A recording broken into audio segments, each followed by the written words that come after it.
আজ বানাবো ইডলি। ইডলি বানানোর জন্য আমি 1 কাপ বিরির ডাল, 3 কাপ সেদ্ধ চাল এবং কিছুটা পরিমাণে মেথি নিয়েছি।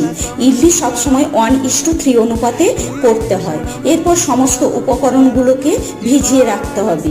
উপকরণগুলো ভিজে গেলে একসঙ্গে ভালো করে পেস্ট করে এটাকে বাইরে 7 থেকে 8 ঘন্টার জন্য রেখে দিতে হবে। ফ্রিজে রাখা যাবে না, যতটা বেশি টাইম বাইরে রাখবেন ততটা ইডলি ভালো হয়।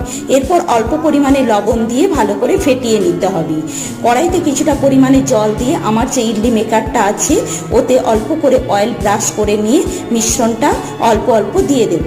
বেশি পরিমাণে দেওয়া যাবে না, কারণ এটা ফুলে যায়। আপনাদের কাছে যদি ইডলি মেকার না থাকে আপনারা একটা ফুটো কাঁসির ওপরে ছোট বাটিতে করেও দিয়ে দিতে পারেন।